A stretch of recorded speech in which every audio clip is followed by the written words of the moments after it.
أعوذ بالله من الشيطان الرجيم بسم الله الرحمن الرحيم قل هو الله أحد الله الصمد لم يلد ولم يولد ولم يكن له كفوا أحد. இந்த உஷ்ணமான மாலை வேளையிலே கடும் கோபத்துடனும் உஷ்ணத்துடனும் இங்கு சமுதாயம் எழுந்து நிற்கின்றது.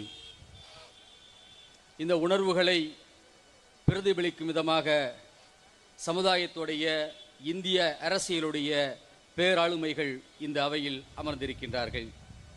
உங்கள் அனைவருக்கும் அந்த ஏக இறைவனின் சாந்தியும் சமாதானமும் வற்றா பெருங்கருணையும் என்றென்றும் உண்டாகட்டுமாக. அஸ்ஸலாமு அலைக்கும் வரஹ்மத்துல்லாஹி வபரகாத்துஹு. வக்ஃபு திருத்த சட்டத்தை கண்டித்து சட்டமன்றத்திலேயே ஒரு மிகப்பெரிய போராட்டத்தை நடத்திய தமிழ்நாடுடைய முதலமைச்சர் முத்துவேலர் கருணாநிதி ஸ்டாலின் அவர்களுக்கு இந்த அவையின் சார்பாக, இந்திய முஸ்லிம்களின் சார்பாக நெஞ்சார்ந்த நன்றிகளை தெரிவிக்க கடமைப்பட்டிருக்கின்றோம்.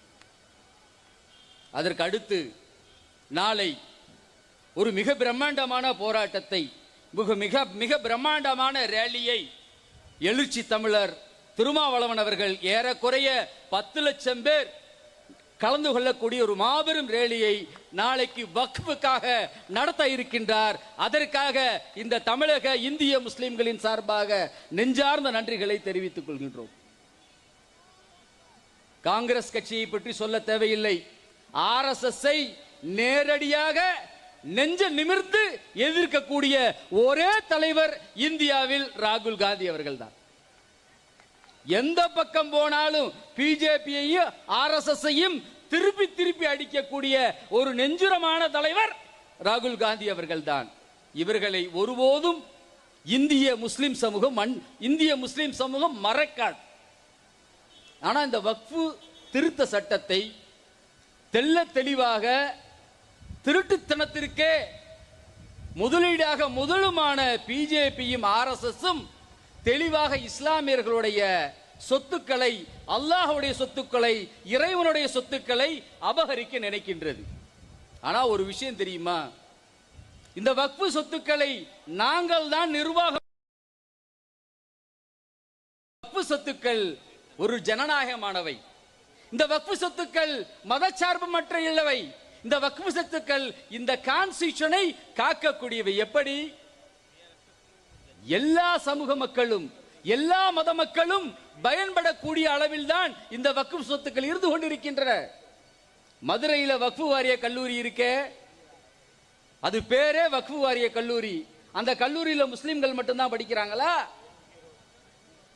கிறிஸ்தவர்கள் மட்டும்தான் படிக்கிறார்? அனைத்து மக்களும் கற்கக்கூடிய ஒரு கல்வி கூடமாக மதுரை வக்ஃபு வாரிய கல்லூரி இருக்கு. அது வக்ஃபோடுக்கு சொந்தமான கல்லூரி. ஏன் அங்க இருக்கக்கூடிய ஆசிரியர்கள் பாத்தீங்கன்னா தலித்கள் இருக்கிறாங்க, கிறிஸ்தவர்கள் இருக்கிறாங்க, இந்து சகோதரர்கள் இருக்கிறாங்க. முஸ்லிம் கல்லூரியில, வக்ஃபு வாரிய கல்லூரியில இந்து முஸ்லிம்கள் மட்டும்தான் ஆசிரியராக இருக்க வேண்டும் என்று நாங்கள் சொல்லி இருக்கின்றோமா? இல்லவே. பறந்து விரிந்த சிந்தனையோடு கட்டமைக்கப்பட்டதுதான் இந்த வக்ஃபு. ஆனா இந்த பாசிச பாரதிய ஜனதா ஆட்சி என்ன சொல்லுதுன்னா, இருக்க இருக்க இந்தியாவில இஸ்லாமியர்களுடைய சொத்து மதிப்பு அதிகமாகிக்கொண்டே போகின்ற ஒரு பொய்க்கு, கோயாபல்ஸுக்கு சொந்தக்கார மோடியும் அமித்ஷாவும் தொடர்ந்து சொல்லிக்கொண்டே இருக்கின்றார்கள். கொரோனா வந்தது. கொரோனா வந்தப்ப கபிரிஸ்தான் யாருக்கு அடக்கம் பண்ணுவது? இஸ்லாமிய கபிரிஸ்தானில் யாரை அடக்கம் செய்வார்கள்? முஸ்லிம்களை மட்டும்தானே அடக்கம் செய்வார்கள். வண்ணாரப்பேட்டையில் இருந்து ஒரு சகோதரனின் குரல் வந்தது. ஒரு கபிரிஸ்தானுடைய நிர்வாகம் பண்ணக்கூடிய முத்தவள்ளியின் குரல் வந்தது. கொரோனா உடல்களை அடக்கம் பண்ணுவதற்கு நீங்கள் எல்லாம் யோசித்துக் கொண்டிருக்கின்றீர்கள். எந்த இந்து, முஸ்லிம், கிறிஸ்தவர்கள் யாராக இருந்தாலும் உங்களுடைய உடல்களை கொண்டு வாருங்கள், எங்களுடைய கபிரிஸ்தானில் அடக்கம் செய்கின்றோம் என்று சொன்னோமா இல்லையா?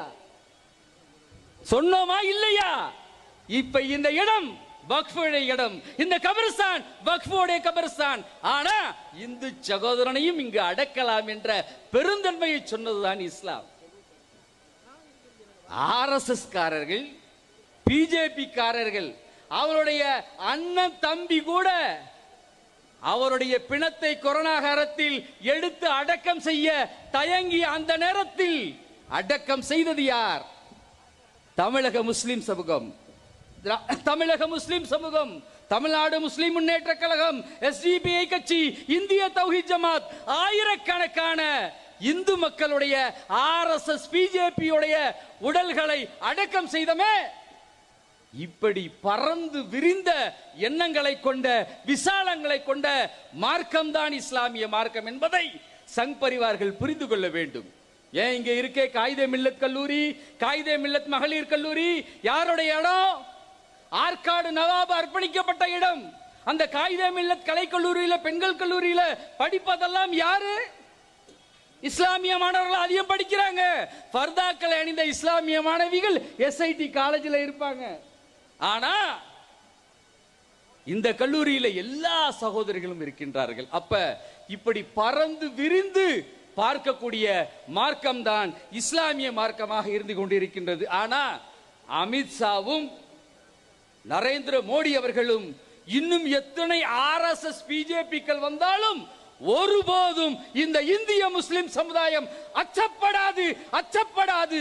எழுந்து நின்று நேர்கோடில் உங்களை சந்தித்து எப்படி வெள்ளைக்காரர்களை இந்த தேசத்தை விட்டு விரட்டி அடித்தோமோ, எப்படி வெள்ளைக்காரர்களை ஒன்றுமில்லாமல் ஆக்கினோமோ, அதுபோல் சங் பரிவார்களை நாங்கள் விரட்டி அடிப்போம், விரட்டி அடைப்போம்.